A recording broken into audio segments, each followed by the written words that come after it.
This is the Giraffes Don't Eat Steak podcast, a show that brings you marketing stories, tips, hints, and much more. A treat for those who want to succeed in business or marketers who just want to learn. Hello. Hi, Hello, Alex. hello. Hello, how are you? All good. And welcome to Stephen, who is our guest today. Good afternoon. Good afternoon. Welcome to our show. So, Alex, what's happening in Colombia this week? Sun. We've got sun this week, like the week before and the week before that, and then also the week before that, and probably every week for eternity before that. So you're in Colombia? I am, yes. Yeah. I'm in Very Medellin, nice. Colombia. Sunny Colombia. Sunshine every day. Yes. Yeah, right every day. A few Not good. episodes back, he was moaning about the rain. So now Yeah, it's I back to guess sun. when it rains in Colombia, it rains. Yeah, Yeah, it really does. yeah. Yeah. It can be unforgiving as well if you're caught out in the rain. You could be you're like a drowned rat when you come back. It's a different type. They don't have spitting rain, which we have in the UK. They have God almighty cats and dogs that just pour down on you with vengeance. Crikey. Yeah.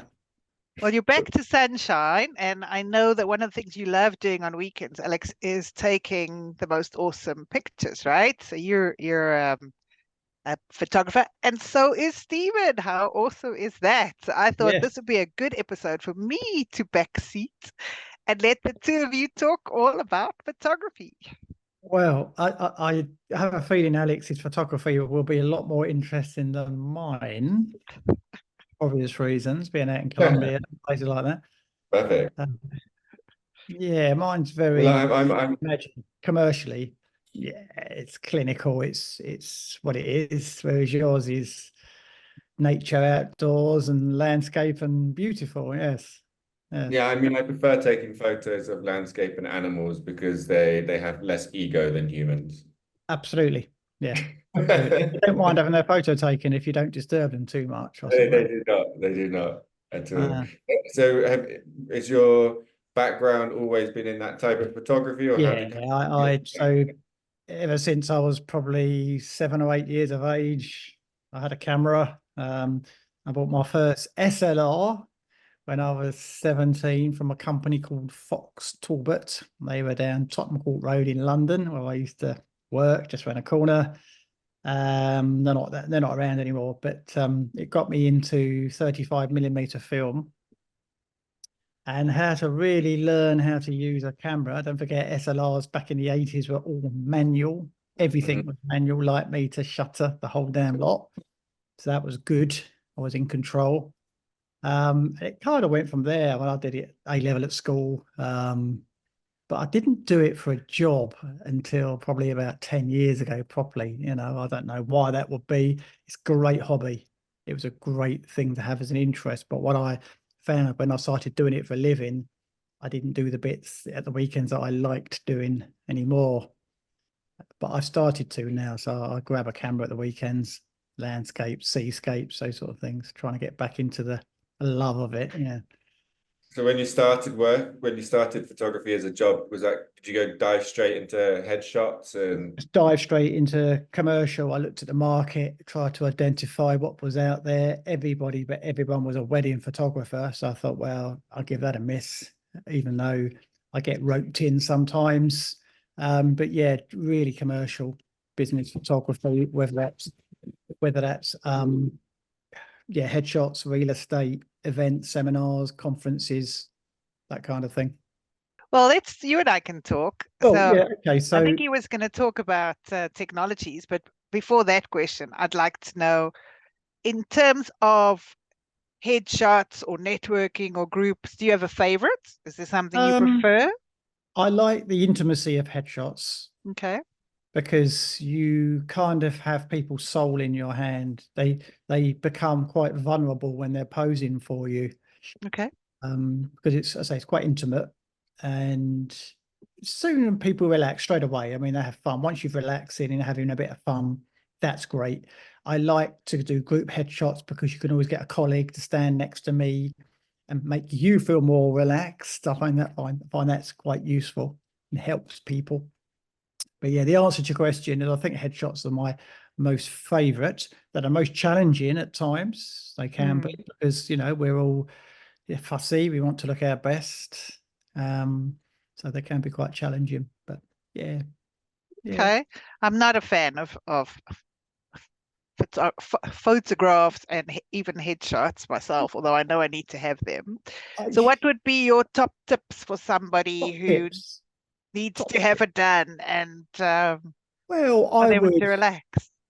try to relax, and by the way I relax people is just I don't go straight in and start taking photos. We just chat and talk, just find out a bit about each other, if you like, which I find is quite well. I don't ask people to smile. We could be talking, I'll just go click, take the odd photo here and there, so it's not as if you're waiting for the flash. You don't know when it's going to go off, you know. It's top tip really is just get the photographer to talk to you first. Don't get them to straight sit down and let's get on with it. It's too cold.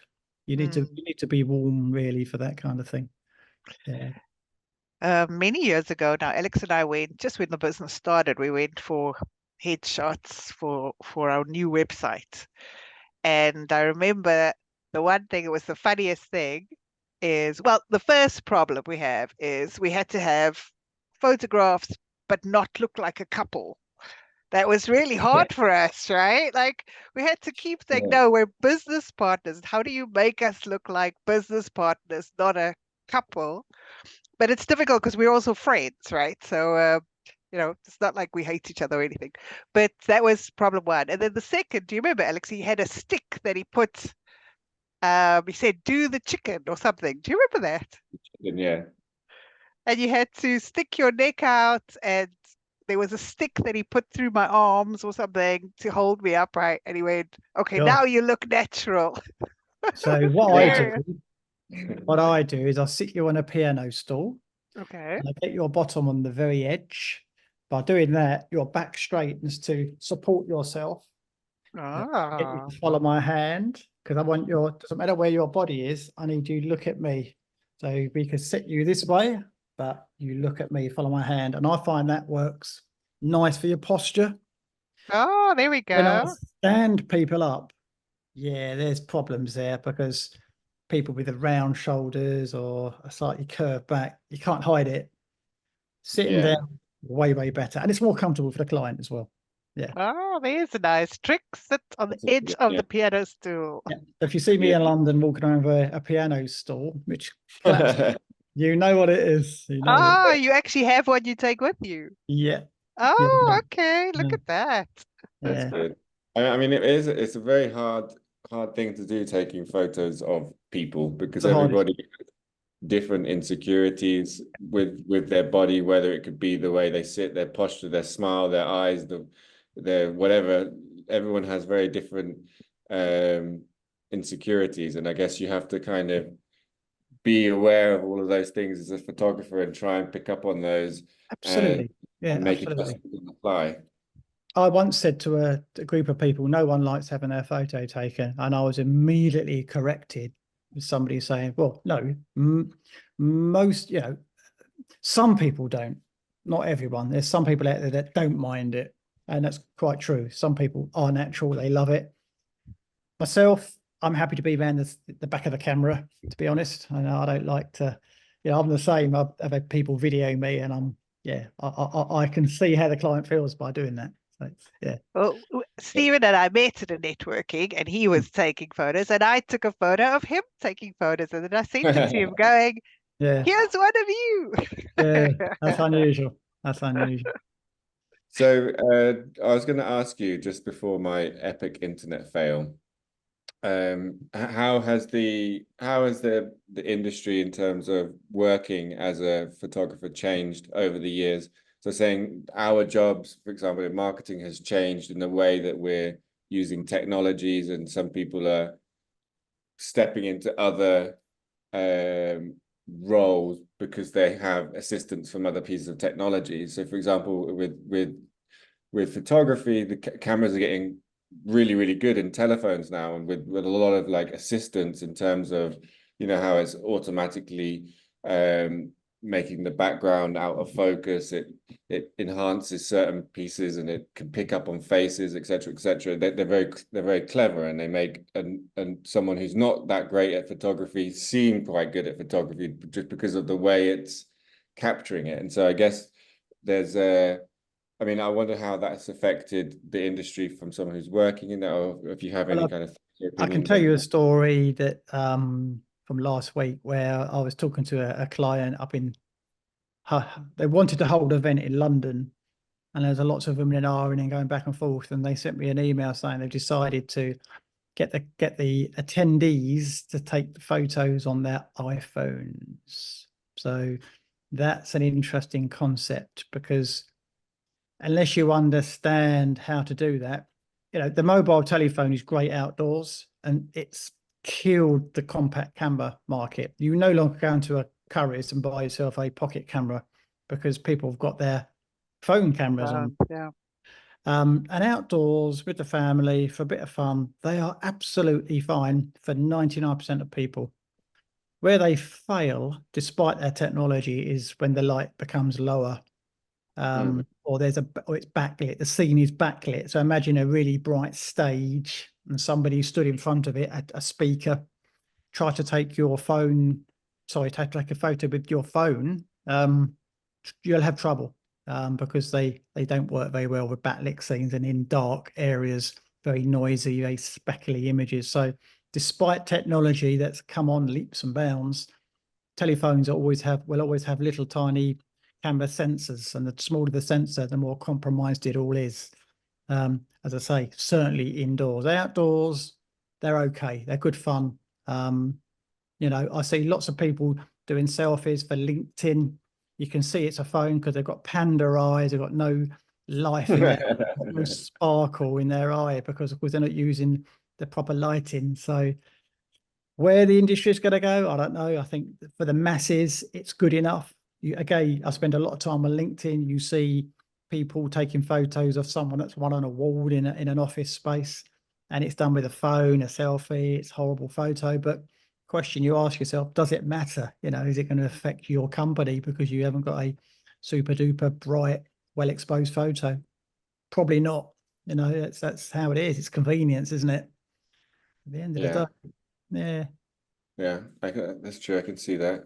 We were also talking the other day about on websites, we were having the conversation between stock images versus Professional. professional photographer photos taken. It'd be quite interesting to hear from your side, because obviously you're doing a lot of work from there.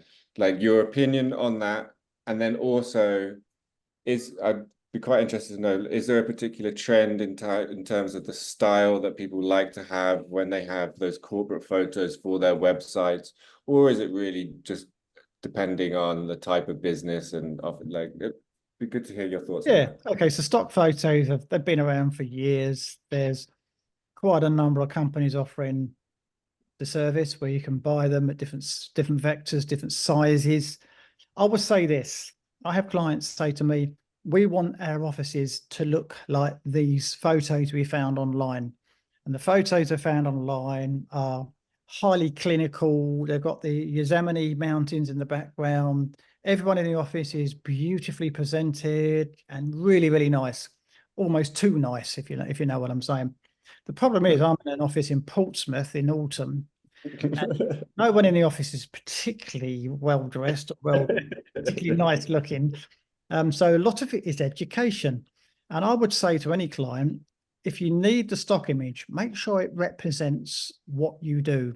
Does it tell a client when they hit your homepage, I can see what this company does? Because I don't think they do. And the other problem, don't forget, is you will eventually find another business with that same photo. And I've come across that as well. So be careful with that. It might come across as convenient to go online and deposit photos, for example, as a big company, download those photos, but do they represent and show you the flavour of your business to everybody the way it's supposed to. Yeah. No, that's a good point. Yeah. And Well, then another point for Alex, haven't we? Alex, you wanted to know about how the industry's changed over the years, the corporate stance. Yeah. from Corporate imagery, yeah. photography is, I don't know, in a lot of ways, it's moved from the boardroom to maybe the foyer area, with a more natural lighting, more ambient lighting. But I think the same rules apply, you know, how you position people. If you've got a group of directors, you don't want them in a straight line. You want them placed slightly differently, maybe to make it more impactful, more interesting. So I think it's kind of the same, but maybe not in that dark boardroom environment that maybe we had in the 90s. Yeah. Yeah. We're moving to a more A casual. little bit more casual. A lot of businesses don't have style. shirts and ties anymore. They're a bit more Americanized, because Americans, well, wearing suits to work 30 years ago, they used to laugh at the Brits, because we always went to work with a shirt and tie because, well, that's what we did. But things are changing now slightly, yeah, I'd say. Except in insurance. In insurance, everyone's still doing suits and ties. They are, aren't they? Yeah. Well, we I worked think in it's easy insurance. for a guy. We worked in insurance, and I tried my damn hardest never to come in a shirt and tie until apart from the days I was forced to wear one. Yeah. We had a term for it, right? It was suited and booted. Suited and booted, that's right. You have to be suited and booted. I think guys have got it a lot easier than women. They can just put a shirt and tie on, be done. Well, women, they have to accessorize, they have to look at colors. So yeah, they have a harder time of it. I believe that. I absolutely agree with that. We just go for blue suit, white shirt, that's it. red tie. That's it. And when I get guys coming for headshots, they want a white background, and they rock in with a white shirt. And they wear a white shirt because that's all they've ever worn to work. Yeah. It's easy to wear. Their wife's girlfriend probably ironed it anyway, and it does nothing for their complexion. It washes them out, and it's like, no, I need some color, please. And so I love shooting women for headshots because they make an effort, and they're more vibrant in color and style. Much more fun, first of all. Yeah, that's another thing I was just saying. I mean, traditionally it was always a headshot on a white background, but I mean, I'm seeing a lot of headshots these days, kind of more like a grey off-white kind. Mine's off-white. It's only white if you make it white afterwards. It's very difficult to keep that background white when you've got somebody in front of it. Depends on how far the lighting is away from the background. So if somebody requests an absolute pure white background, it's usually done afterwards in post-production. I prefer slightly off-white or a light grey. I think grey is a neutral point of colour, and I think it suits a lot of websites better. White's quite stark. High key, we used to call it. It's quite stark. Yeah. And for your website generic photos, I mean, there was a stage where everyone did the big fancy offices, right? So you did, whether it was the boardroom or the foyer or like office shots. We did a office move, and that was a lot of what we did was office shots. And then the second part of it is sort of people at work, right? People sitting at their desks, mulling around, doing stuff. Is that changing at all? Are you in terms of what the website looks like, or is that? I still see the people in the offices. I still shoot those, engaging with each other on the telephone. Yeah, it's a bit dull, I suppose, but that's what the office is, isn't it? You know, it's a working environment. And I think especially for offices that don't see clients, I think there's a difference between a building that has clients come in, right? So it's a physical place, versus nowadays a lot of, especially the corporate world, the client never gets to the office, right? Like it's not anymore. That's not the office is there for the staff, right? Well, post-COVID, staff neither, because there's a hybrid. Post-COVID for me was we don't have an office anymore, therefore we gave our office up, Steve. We don't need your regular photos because people work remotely from home. We use Instagram instead of our website now, to be fair, and we just use phone photos to sort of project ourselves. And back to your question earlier, Alex, about how the industry's changed. Instagram is a fine example. It's gone from being for photographers to show their beautiful photos to this marketing tool, more businessy in a lot of ways. And it's not about the quality of the photos on Instagram anymore. It's just about your everyday life. You know, some influences, all those kind of environments that we have to deal with. So post-COVID for me was a tough one. Yeah, I lost a few clients, regular clients, because they just didn't need photos from me anymore. Yeah. Yeah, that is a tough one I mean, going from, because just to carry on with the example that Erica gave, when we were working with the business when they did the move to a bigger office, and it was it's a very nice office, but it was a big office, and if we had a challenge when we were creating content, videos, and photos, which we did use a professional photographer for, because it just seemed empty. It's empty. If everybody came into the office, it wouldn't feel like that, but that just never happened, because they were on a kind of hybrid rota almost. You know, one day the sales team in, one day the client service team are in, one day the marketing team are in, and it just was very, very hard to capture those photos. And in fact, the photos we did have, they didn't come out that well, because it just seemed empty. The only ones we could do were like close-up photos. Tight crops, Yeah, close up. exactly. Do not leave empty space in a photo. It just doesn't look very nice. No, that's right. Yeah. And then, but even those ones then looked forced, right? Yeah. It looked so forced. They didn't look natural. You need to be talking to each other, ignoring the photographer, and just making each other laugh, maybe, that kind of thing. Yeah. It's not easy. It is not easy. No, and one of the best and easiest environments to do it, like on the flip side, when we were working in insurance, and we were doing videos and TV commercials in our office with call center agents within a call center agent, because the call center agents are busy constantly every minute of the day, and I'm sure they're aware of what's going on, but they're so focused on speaking to their client, and you've got rows and rows and rows and rows of people. Yeah, it looks really cool. Yeah, we had good angles there. Yeah. But then I suppose it also depends on what is the message as you said this earlier, Stephen, what is the message you're trying to give? So in the office move one that we did, the reason we did focus on the office, even though clients never went in there, was because it was being used more for recruitment. They were on a massive recruitment drive. They were trying to attract the right staff. So part of the move of the office was to say, look at this great office we're in. Look how much, there was a pool table. Look how much, fun our staff have. So we had some shots with the pool table and the values up on the wall, etc. So that was very much angled from an HR perspective. Whereas if I think about our call center shots, the ones that we did earlier, Alex, what I think those were sales messages we were doing to customers, right? It was definitely a sales drive, and it was to show how easy it was to do business with us. The messaging was just pick up the phone and we will sort you out. So that whole call center was to show there's lots of us, we're always available, this is how easy it is, just pick up the phone. So it was to show ease of use to the end customer. So I think that's maybe where people get it wrong. They just go, oh, we need photos, right? And they haven't thought through what are they going to do with them. No, I get right? this. I get this. People turn up. They've got no brief.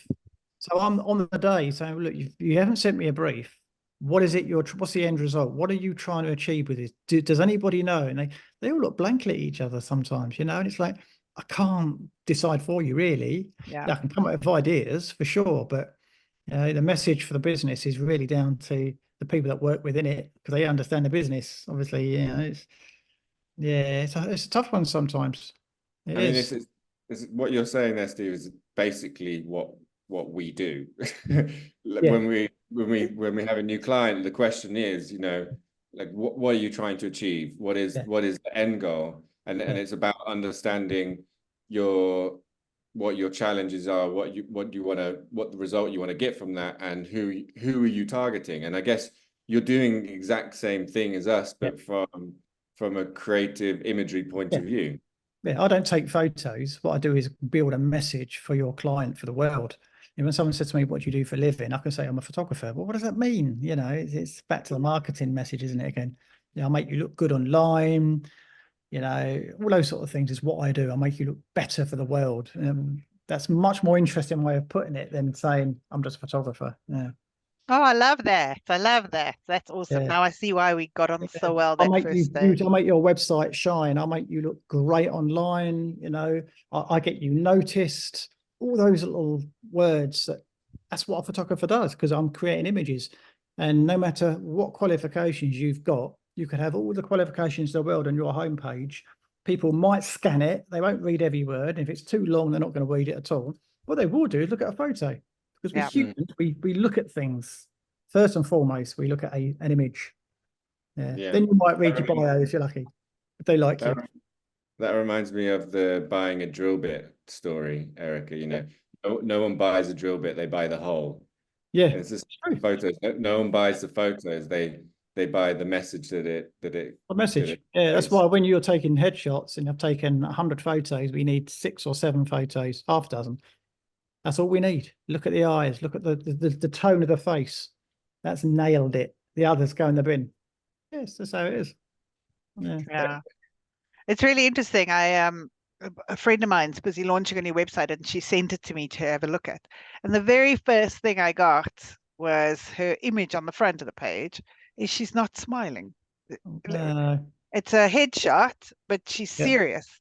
And then I look through the rest and she's not smiling in any of her photos. Is it a funeral business? No, it's not a funeral. Undertakers. It might be okay. It might be okay like that. Actually, it's a marketing business, which is weird, right? And so that was my feedback. I thought the website was great, but I was completely distracted by, and maybe because I know her as well, but people want, you know, if they don't know you, they want to see. That photographer what they should have done is more engagement with the client, got them to speak about themselves a little bit. That would have relaxed them. Yeah, definitely. You don't have to look at the camera for photo headshot either. You could look across the room smiling. Some of those are so powerful. Where someone's just caught you off guard. They're okay to use. You don't have to look at the lens all the time. You can go slightly off. That's true. But I guess sometimes, you know, a photographer, I don't know who this photographer was or anything like that, so I have no skin in the game. I don't know either. I'm just imagining that you're maybe taking some photos whilst the client is kind of warming up, but when you send the photos to the client, because we have a different perception of ourselves, right? And Erica, I know you've had these comments as well, and you've chosen some of your photos, the ones that you like, and then you post them, and people are like, but this is not Erica. This is not the Erica I know. You seem scary. You seem intense or whatever like that. The Erica I know is bubbly and happy, and these photos say that, but the ones you select are the ones that you feel comfortable with. In an ideal world, what I would like to do is spend an afternoon with the client before we do the photo shoot. So I get to know them in their environment without the camera pressure. So how they laugh, how they smile, how they interact with others. That's a real person, not the one sat in a chair petrified. Yeah, that's that would work well, but you know, logistically, that's not always possible. Of course, it isn't. But no, exactly. No, I mean it's just putting someone in cold into it's never going to work. We've only got half an hour, so you better crack on. If you could sit there, please. Right, okay. Could you smile, please? You know, it's like really. I've seen that, by the way. I've seen that before. Well, and especially those where they like bring 3 outfits, because then you've got even less time, right? You've got 10 minutes in outfit 1, 10 minutes in outfit 2, 10. So basically you go through the nerve stage 3 times. Like you just like deer in rain, you know, deer in headlights. More time you spend with the client, the better it is for you and the client. Seriously, it is. But they have time for it. A lot of them don't invest the time. You know, they just don't have that time. And then my facial expressions when I'm talking are the worst. Like literally when people, I'm always like, no, they are. They're terrible. And then Alex is always like, that's my favorite one. And I'm looking like, Ah, I with was my once mouth told, open or whatever. I was once told people see us 50% more attractive than we see ourselves. 50%, not 50%. 150, 200%, surely. No, No, 50. Yeah, half. half No, as more. Yeah, I don't know where that came from, but 50% because more attractive. what people see of us is what we don't see. They see the way we talk, laugh, and how we interact with others. That's what makes somebody attractive as an I know. individual. You know, so Sorry, yeah, I don't Alex, know I where that cut came you from. off. I was just going to talk about outfits again, because I guess that's something you have to guide people on as well, because from our experience, when we've done some headshots in some offices and also like some TV commercials we've done, and we said, can you just bring some, in the beginning, we would just say, oh, just bring some of the clothes that you are You smart, feel like. comfortable in, whatever you like.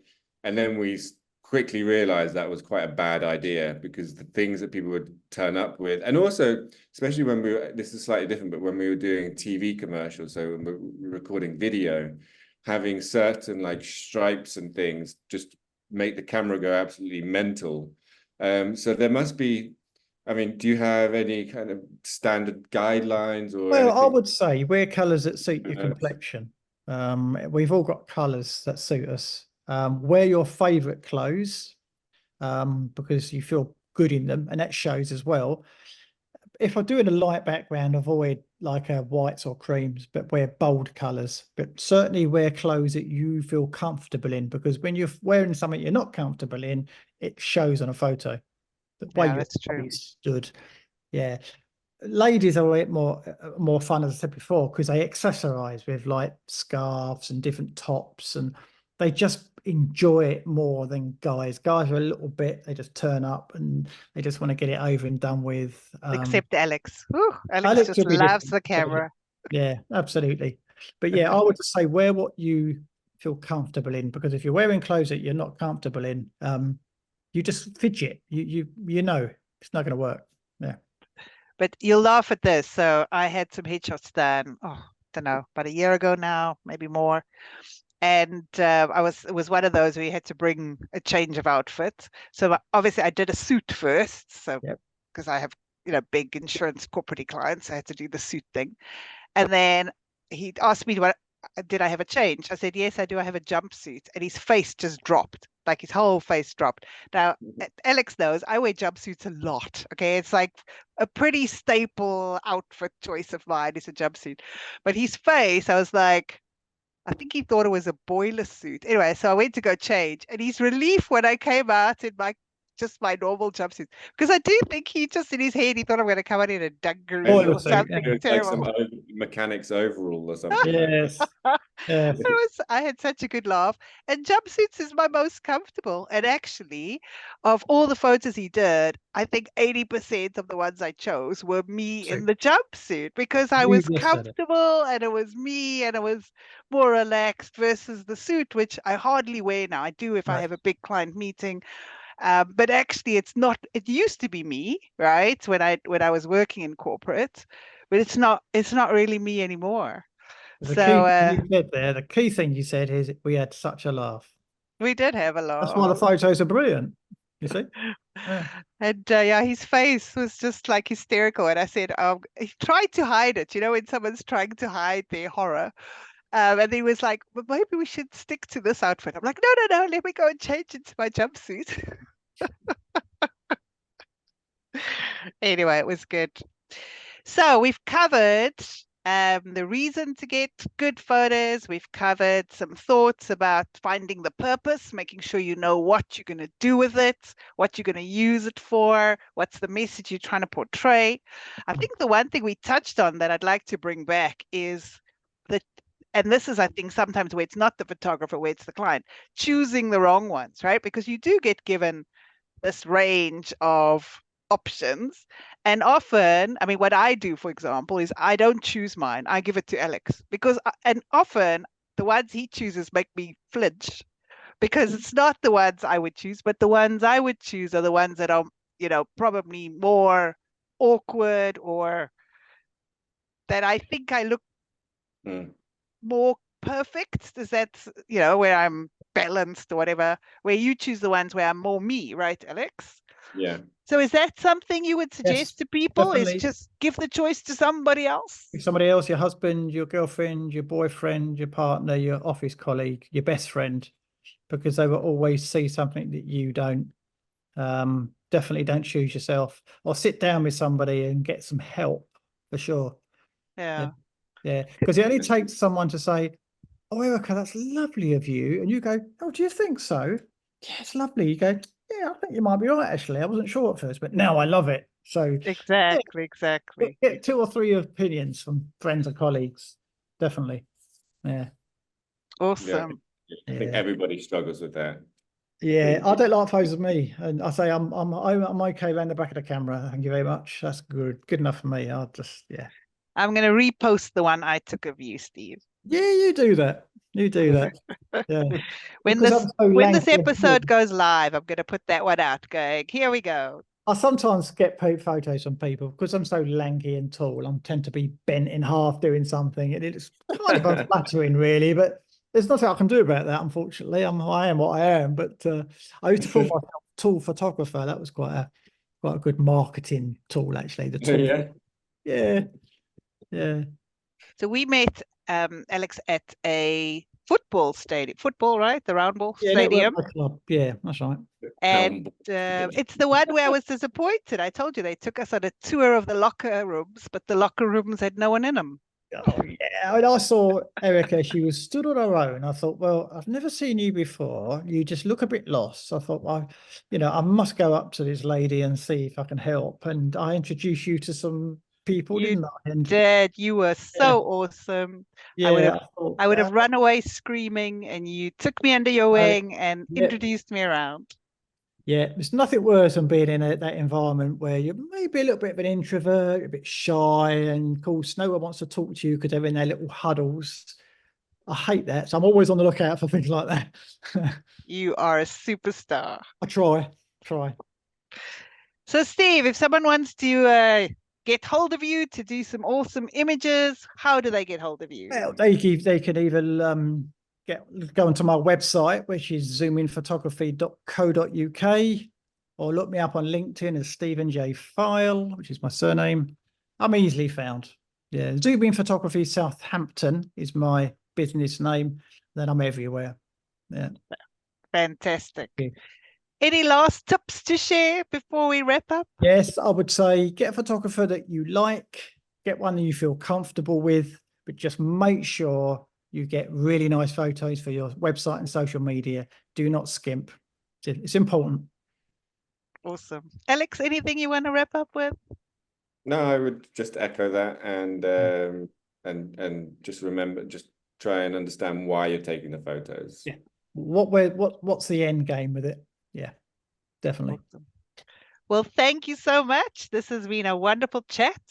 Yeah. I will see you all again soon. Yeah, thanks, Erica. Nice to meet you, Alex. You too. Thank you, Steve. Bye-bye.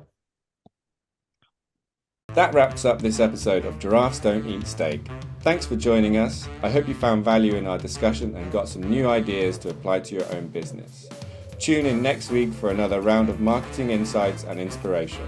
If you enjoyed this episode, please leave us a review and subscribe on Apple Podcasts, Spotify, or wherever you listen to podcasts.